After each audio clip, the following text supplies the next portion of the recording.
ప్రకృతి ఇచ్చిన ప్రతి దానికి ఒక సంబంధం ఉంటుంది. మట్టికి పంటతో, పంటకు పశువులతో, పశువులకు రైతుతో. ఈ సహజ బంధాన్ని మళ్లీ జీవంతో నింపుతున్నాడు అనంతపురం జిల్లా అక్కంపల్లి గ్రామానికి చెందిన ఒక యువ రైతు.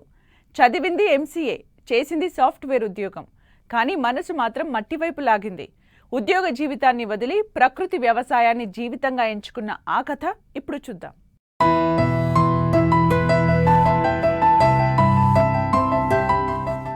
ఇది సాధారణ వ్యవసాయం కాదు, ప్రకృతితో కలిసి సాగుతున్న జీవన విధానం. అనంతపురం జిల్లా అక్కంపల్లి గ్రామానికి చెందిన రైతు సుబ్రహ్మణ్యేశ్వర రెడ్డి ప్రకృతి వ్యవసాయాన్ని నమ్మి ముందుకు సాగుతున్నారు.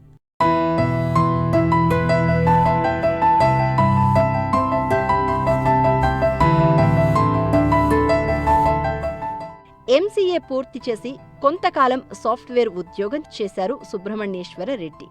మంచి జీతం, నగర జీవితం అన్నీ ఉన్నా ఆయన మనసు మాత్రం పల్లె నేల వైపే మళ్ళింది. చివరకు ఉద్యోగాన్ని వదిలి సొంత ఊరికి వచ్చి వ్యవసాయాన్ని జీవన మార్గంగా ఎంచుకున్నారు.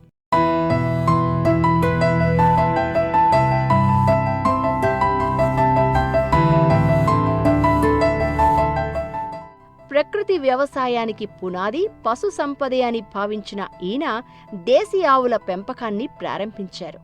మొదట 2-3 ఆవులతో మొదలైన ప్రయాణం ఇప్పుడు 26 ఆవుల వరకు విస్తరించింది. ఆవుల నుంచి వచ్చే పేడ, మూత్రం రసాయనాల స్థానంలో సహజ ఎరువులుగా మారాయి. వాటితో తయారయ్యే జీవామృతం, ఘనజీవామృతం నేల సారాన్ని పెంచుతూ పంటలకు బలాన్నిస్తోంది. ఇక పొలాల్లో వచ్చే పంట అవశేషాలు వృధా కాకుండా పశువులకు ఆహారంగా ఉపయోగపడుతున్నాయి.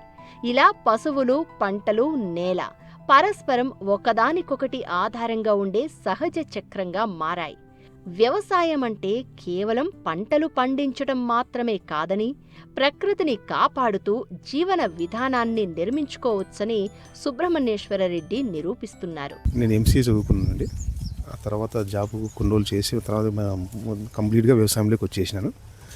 ప్రకృతి వ్యవసాయం చేయాలనే ఉద్దేశంతోనే చాలా ఇంట్రెస్టెడ్గానే ఇక్కడ ఉండిపోయినాను. ఇంకా అంటే అందుకు కొంచెం గేదెలు ఎక్కువ ఉండే, ఆ తర్వాత ఆవుల్ని ఎక్కువ మెయింటైన్ చేసుకుంటూ వస్తున్నాము. ఒకటి బయట పట్టుకొచ్చిన దానికంటే మనకు ఒకదానికి ఒకటి పుట్టినటివి ఆ సంపద అట్లే పెరిగడం వల్ల ఇప్పుడు 26 ఆవులు అనేవి మొత్తం అన్నీ కూడా, చిన్నవి పెద్దవన్నీ కలిపి. ఎంత లేదన్నా కనీసం 7 లక్షల వరకు ఖర్చు అవుతుందండి. ఎందుకంటే కొరిగడ్డి కొనాలా, పొట్టు కొనాలా, సప్ప కొంటాము.